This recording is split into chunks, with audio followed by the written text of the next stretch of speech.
Merci Yann, Wouter et Anne naturellement aussi pour ce témoignage. Je crois que messieurs, on a encore le temps d'en apprendre un peu plus sur ce code à barre 2D, le To Digital et le Digital Link. Donc mesdames et messieurs, pour nous en parler, j'ai le plaisir et l'honneur d'inviter Karen Arkesteyn, Innovation Manager chez GS1 Belgilux, et également le plaisir de pouvoir accueillir ici aujourd'hui à Braine-l'Alleud le CEO de GS1 Global, Renaud de Barbuat.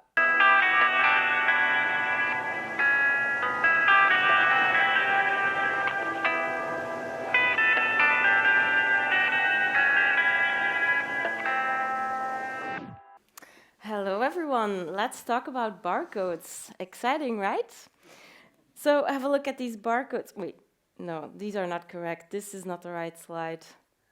These are correct. So this is a 2D barcode, as this has been mentioned already quite a few times today. Some of you might have already known it, but actually I think you know 2D barcodes because a QR code is also a 2D barcode.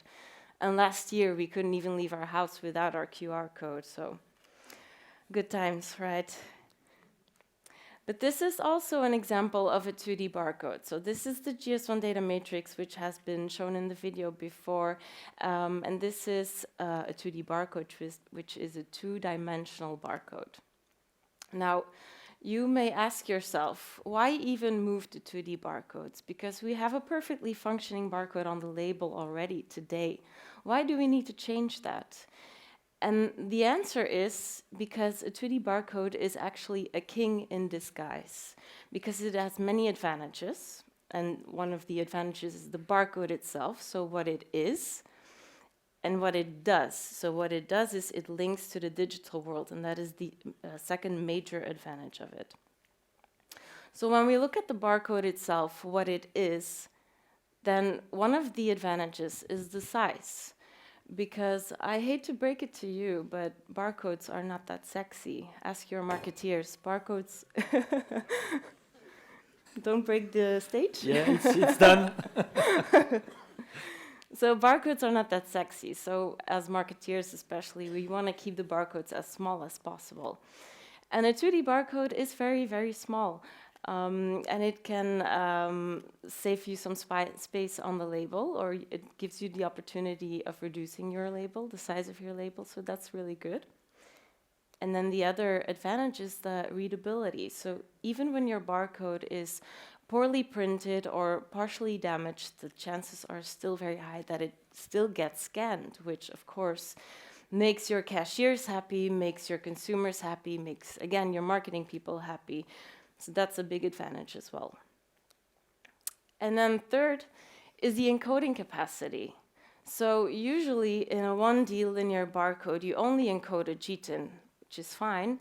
But if you look at this guy, and especially his muscular area, when you see at everything, all the data that is mentioned right there, that is also the data that we want to encode in our barcode. We see here batch lot number, best before date, price to pay, net weight, serial number, etc. The more you can actually encode into your barcode, if you can encode it directly, that way you can automate your process even more. You can increase your efficiency, you can save time, reduce the risk of manual error. So this is all very important, and this is possible with 2D barcodes. Now, so if you look at what the barcode actually does, it can link you to the digital world. And we have already heard this word numerous times: digital, digital, digital, digital product passport, etc. So your product needs to exist online as from today. And this is where 2D barcode is in handy as well. But you may ask, okay, yeah, we know that. We know what a QR code does. You scan it, and then you go to the digital world. You go to a web page. What's new, you may ask? But if you look at this guy again with his muscles, then don't forget about the data that is in there. We still want that as well. So we don't just want a QR code that links to a certain web page, but we still want this data in our barcode as well. So as GS1, we need to step up our game. We have to take it up a notch, and we have to find a way to actually do that. And how do we actually do that? That is by starting with our foundation, starting with what we always start with. That is our GTIN. It is the key to our product, and it is the key to our product both offline and online as from now. And we will do that with the GS1 Digital link. This is one of our newest standards, and as you can see, this is basically a URL. So it starts with an internet domain name, and then you can see there's also a GTIN. So that's where it's different from a regular URL. And you can not only encode the GTIN in it, but you can also encode the data that was mentioned in the muscles of the guy. So, for example, batch number, best before date number, best before date, expiry date, anything really, because the more you can integrate, the more you can automate as well.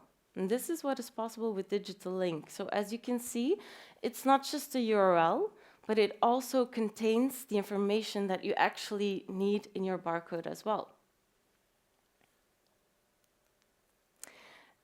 And what is also very nice about GS1 Digital Link is that as opposed to a regular URL where you go to one web page, with the GS1 Digital Link, it actually enables you to go to one or multiple web pages. And if you want to still change something about your web page, about the content, doesn't matter, you can do it, and it will not impact the URL that is already encoded in the QR code and that's already printed on your label. So you can change things, and that gives you a lot of flexibility. That's also one of the advantages of Digital Link. Okay, so now a little bit technical here. I won't go too technical, but this is basically how it works. So as you can see on the left, we start with the GTIN that is actually integrated within the GS1 Digital Link. And we can link this GTIN to several types of information of web pages. For example, product information, product histories, traceability, certifications, carbon footprints, sorting instructions. Basically, whatever you want to link it to, it is possible with GS1 Digital Link because it goes through what we call a resolver. This is the tool you use to link your GTIN to these web pages, and it helps interpret the type of information that you're actually linking to. Now, just to clarify, it is the brand owner who is in control of this process. So it's the brand owner who chooses which GTIN gets linked to which information. And he can do that within a resolver that is also actually his resolver. But it can also be a GS1 resolver. It doesn't really matter. Both options or multiple options are available. So that is how it works. And if you look at the digital product passport that has been mentioned quite a few times already, it will require information that you already see here on the screen. We don't know exactly what it will be. We're still waiting for the delegated acts as well. But it could be very well be bits and pieces of the information that you also want to make available to your consumers or to other stakeholders. So it can be a collection of those which you can then make available through Digital Link, through the resolver. And that way your product can be born online. You will have a digital twin, which is what we want. Now, what does that mean for barcodes? It means that nowadays you see one label which is totally chaotic because there are multiple barcodes on the label. One for marketing info, one for traceability info, one for product info, etc. It drives cashiers crazy, it drives consumers crazy, marketeers, everyone goes crazy.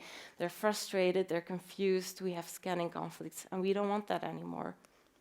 So that is why with the QR code, with the 2D barcode and Digital Link, we can actually go to one barcode that actually responds, that addresses all of these different user needs, because you can actually integrate more data in the barcode, but also because you can link online to information that addresses these different user needs.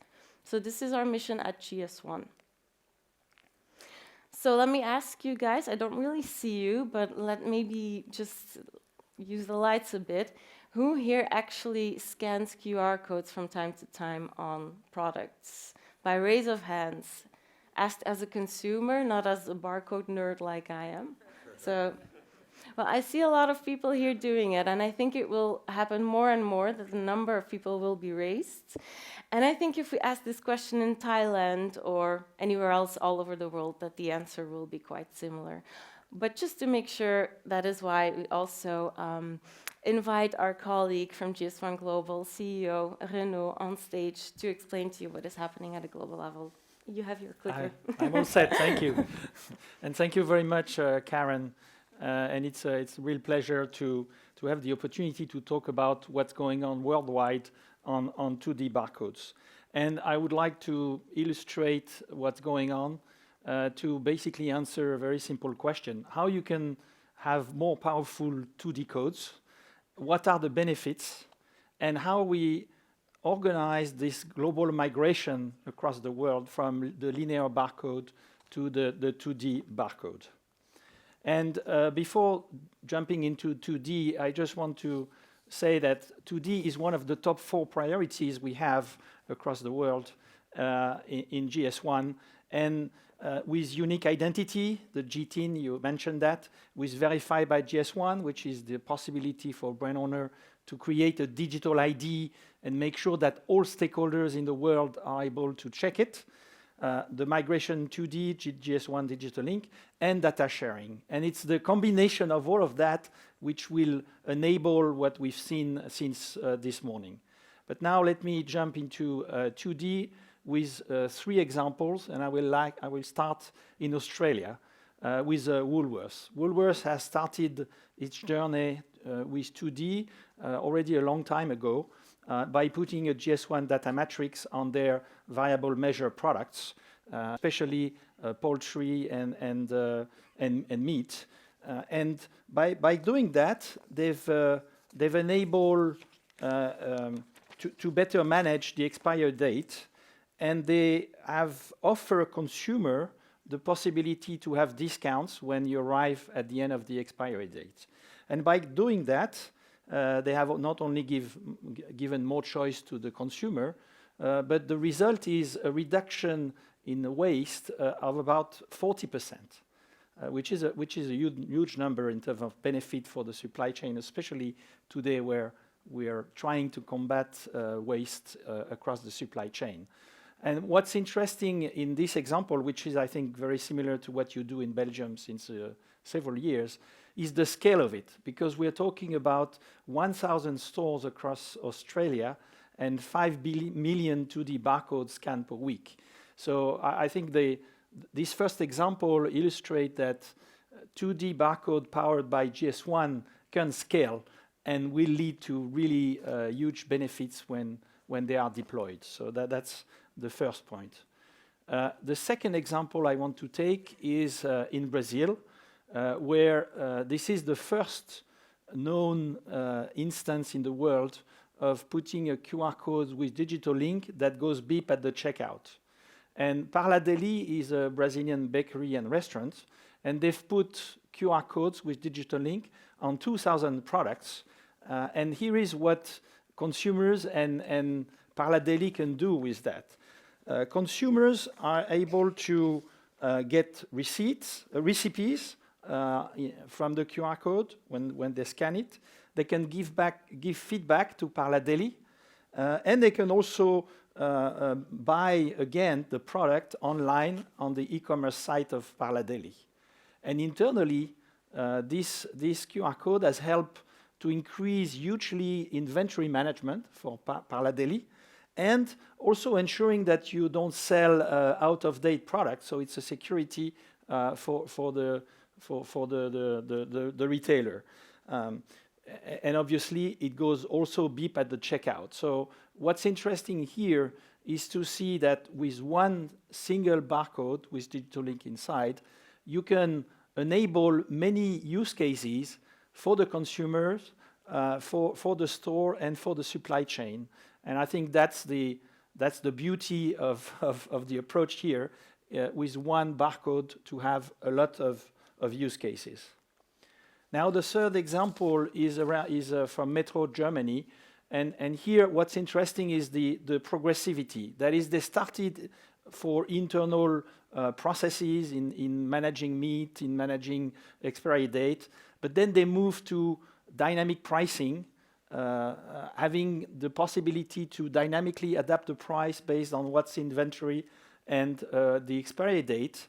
And then now they are considering to move to QR code with digital link to do not only that, but also consumer engagement.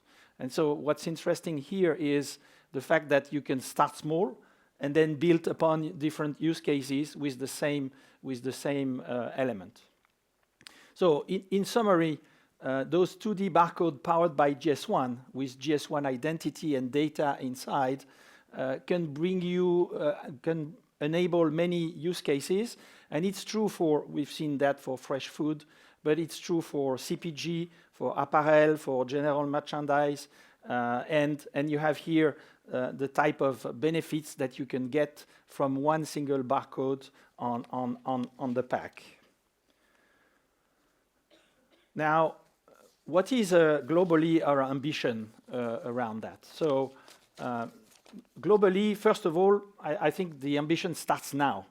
That is, already now, all brands and private labels can include GS1 identity and data into QR codes.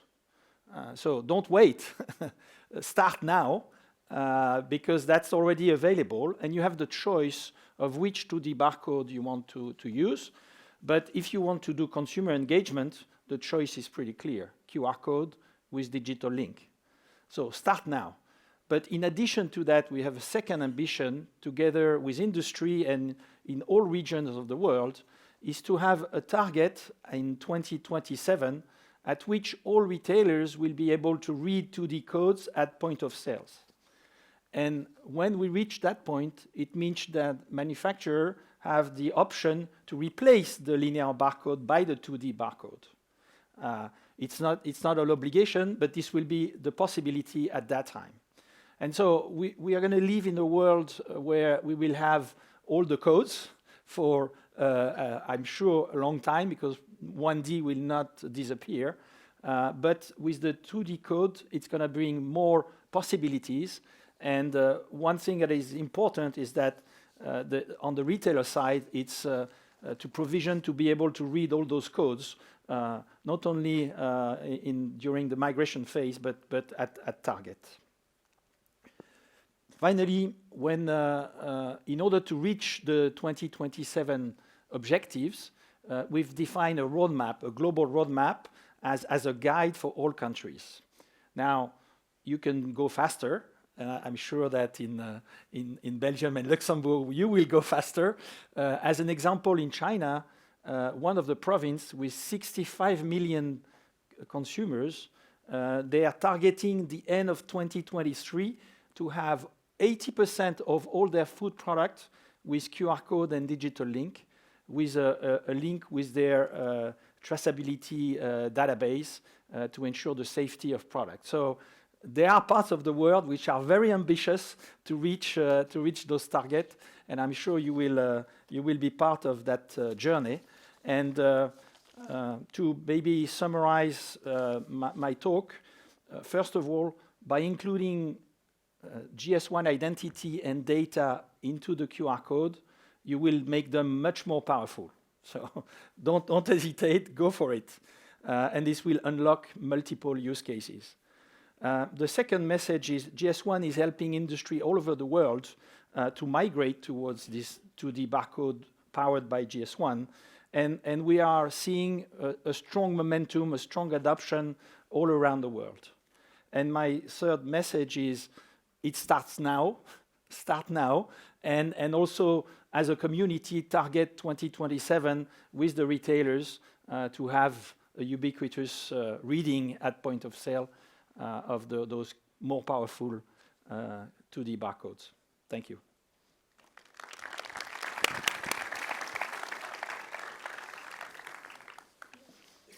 Okay, so it's not done yet. Stay seated. We are going to, enough with the talking. Let's just see how it works. And for that, we have a product for you to find underneath your seat. You can have a look. There's a small cooler bag, or how do you call it? And in it, you can find this product. It's a very delicious dip. And by the way, the bag is for you, and everything that's in it is for you as well. So what you find here, this dip, if you have a look at it, you can see that there are 2 barcodes on it. So on the bottom, you can still see the old EN13 barcode, the one that is being scanned at the point of sale right now. It contains the GTIN. If you look on top, there's the QR code, and it also contains the GTIN, but it contains a GS1 Digital link URL with the GTIN and more. And I'm going to show you with the help of some colleagues how it works in real life. So we're going to show you 6 different use cases to show you how you can address them all by using just one barcode. You don't need multiple barcodes anymore, you just need this one. So we're going to start with the first use case, which is you, the audience, you as a consumer. So grab your phone. I see that some enthusiasts are already doing that. So you can just scan the QR code with your phone, with your camera app. And then, of course, you will go to this page. It is the home page of the brand owner of this product, Canapé. I'm going to always tell you a little bit how it works technically, very basic, to just show you how it works. So I've already told you about how it works with the resolver, etc. And in this case, you see that the brand owner, he chose to identify this URL, this home page, as the default web page by putting into the resolver that this is the link type GS1 default link. And that helps scanning device softwares to interpret this information, and any scanning device nowadays is intelligent enough to go look for the type of information that it's told to look for. So here it's default. Now, second on stage, I'm inviting Dirk. Hi there. He's from the authorities, fake authorities, of course. So Dirk, explain to me, why do you want to scan this QR code? Well, me as in my role as environmental inspection authority, I want to verify that the company really meets the new requirements, the European requirements on a carbon footprint. And therefore, I need to consult their certificate on CO2 emission. Okay. Right? So for this, you're using a specialized app to find this info. This is basically what he sees. So he gets this output. If you have a look at it, so here's the certificate, the thing that he wants to see. Now, how does it work behind the scenes? So the brand owner here, in this case, used the link type GS1 certification info to say, okay, so this certification on CO2 emission, this is what this app is looking for. So then if you use the specialized app, you scan it, it goes directly to that info without having to click any further. Now, if we look at the digital product passport, this can be a similar type of way of doing that. If the authorities would have a specialized app, or the consumers would have a specialized app for this digital product passport, works the same way. The link type would be GS1 product passport. So that's basically how it works. Okay, Hakim, you're already on stage. You're a lactose intolerant consumer, so why do you want to scan the barcode? So actually, I'm lactose intolerant. So I want to make sure this product is safe for me and I can use it without having any issues. Okay, perfect. You have your phone with you? Yeah. Small detail.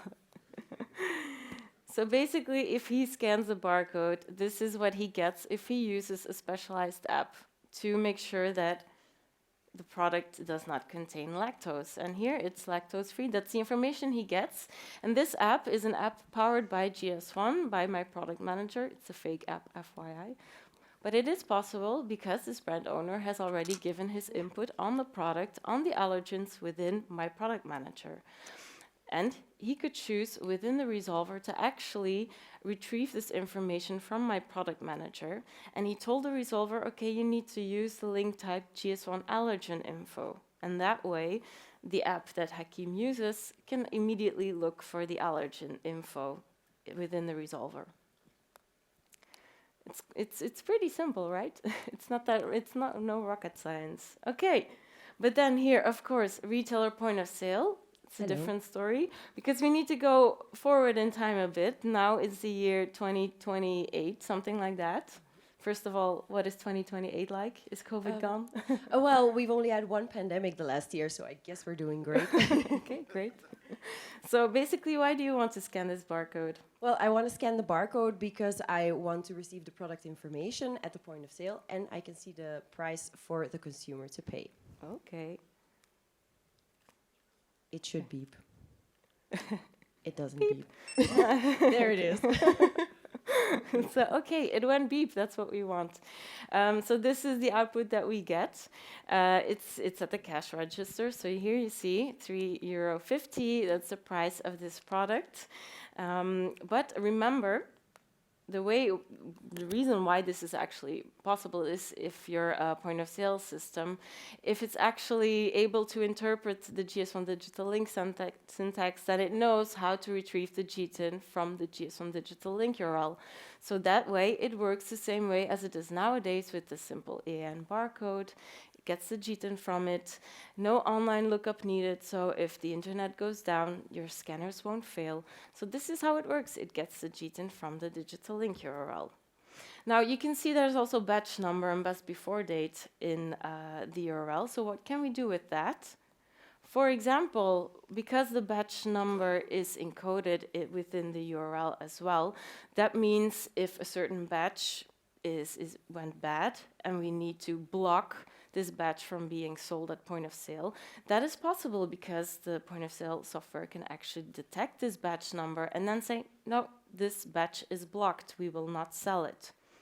Or if you need to do a targeted recall, you can also use the barcode to, in an efficient way, to scan it and see, okay, we need to recall this, yes or no. As I said, that's because the batch number is in it as well.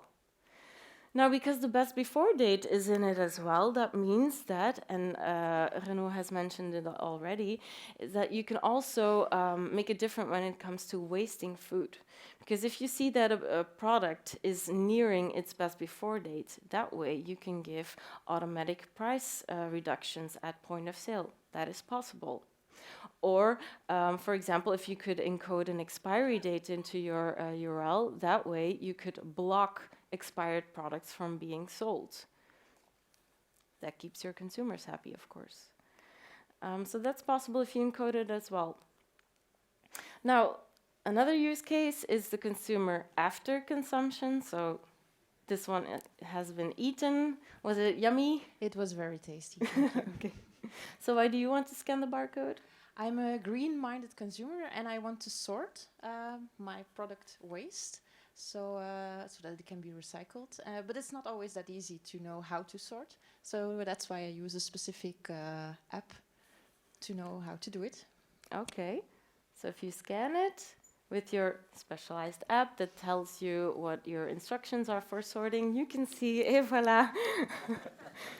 It's in the blue bag. Thank you. So, and how does that work? Basically the same thing. Again, it's not rocket science. You use the link type GS1 sustainability info, and then you go to the web page on sorting instructions, the web page that the brand owner actually foresees. Now, just to enable the loop, because we've been talking about circular economy and sorting centers, etc. We are going to the sorting center right now. It's a hypothetical use case. I'm going to tell you why this is hypothetical. This is at the sorting belt, how waste gets sorted. You can see it's a very fast sorting belt, and then the decision is made whether to blow a certain product in one container or another. So the yes-no decision on whether to blow it into this pile, it's made within the sorting operator system. Now, so could we use our barcode with digital link there as well? Hypothetically, taking into account the speed of the sorting belt and taking into account the physical state of the product, because it will be dirty, it will be crippled, etc. we have to say it's challenging, of course. So we would have to find a way to actually duplicate the content of the digital link all over the packaging. And if we could do that, then hypothetically it would be possible to also use this digital link for sorting, because the GTIN, of course, is linked to packaging attributes, and these packaging attributes, they will define the decision on sorting within the database that is being used by the sorting operator.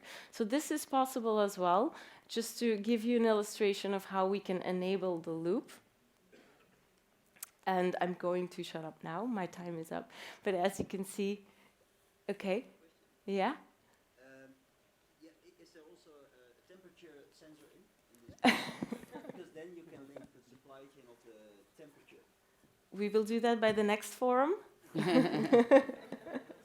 No, so you can see these were all of the use cases that are actually possible, but there are many more. We haven't even talked about the B2B use cases, the more targeted info you can give on geography, etc. So there's many more, but if you're interested, you can find me, you know where to find me. But I'm going to, before we go to the break, we're going to have hear about the experience from the actual brand owner of this yummy product. It is Jeroen de Pauw, brand owner, TV chef, and Virginie, you can come on stage as well. Here you go.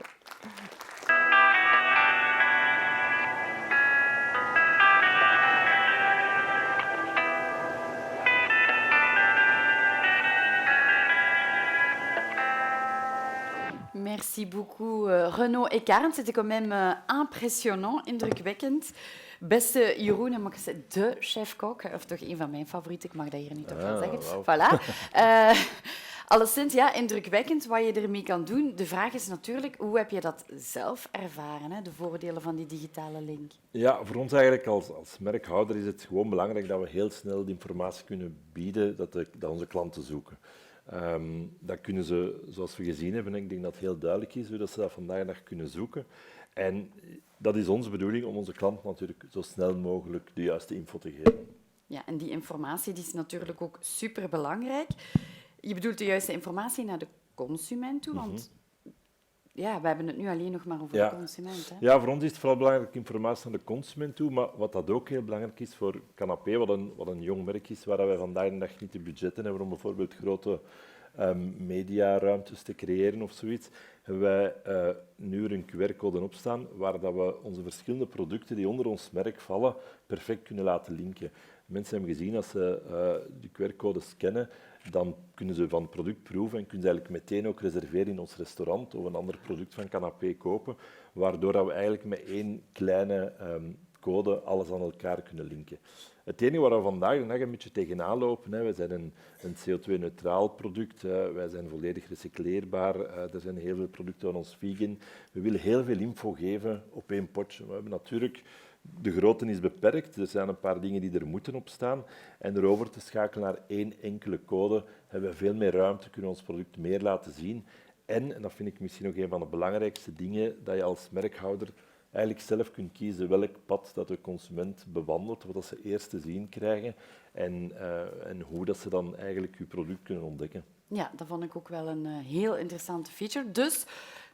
dit wordt de toekomst. Ik denk het wel. Voor ons in ieder geval is dat zeer goed. Het is een manier om zoveel mogelijk verhaal te vertellen eigenlijk, zonder dat daar de grootste investeringen achter zitten. En we gaan er sowieso naartoe, naar de hele digitale wereld, dus wij zijn wel fan, absoluut. Ja, maar wij zijn ondertussen ook allemaal fan. Misschien heel kort, je zegt, ik heb geen grootste marketingbudget, hier zit een fantastisch publiek voor ons. Waar kunnen we Canapé kopen? Ze kunnen in ieder geval al vandaag proeven, voor de mensen die dat nog niet gedaan hebben, kunnen in de lijst al onze producten vinden. Zeker eens scannen en dan de rest van onze producten ontdekken. Dat zou fijn zijn. Ah, wel, fantastisch. Gaan we zeker doen. Gaan we zo dadelijk nu ook al mogen proeven? Absoluut. Laat jullie maar gaan tijdens de pauze. Ja, Jeroen, Jan had het ook al over die wafels. En ik weet dat er een verjaardagstaart op ons staat te wachten. Okay. Dus voilà, we gaan hiermee de break in. Dames en heren, we zien elkaar terug binnen een half uur. Profitez, prenez de l'énergie en allez voir tous ces partenaires et sponsors goûter notre gâteau d'anniversaire. Et on se revoit pile dans une demi-heure. We lopen al een beetje achter op tijdschema, dus toch wel vragen om echt stipt ten laatste binnen een half uur terug hier aanwezig te zijn. Tot zo.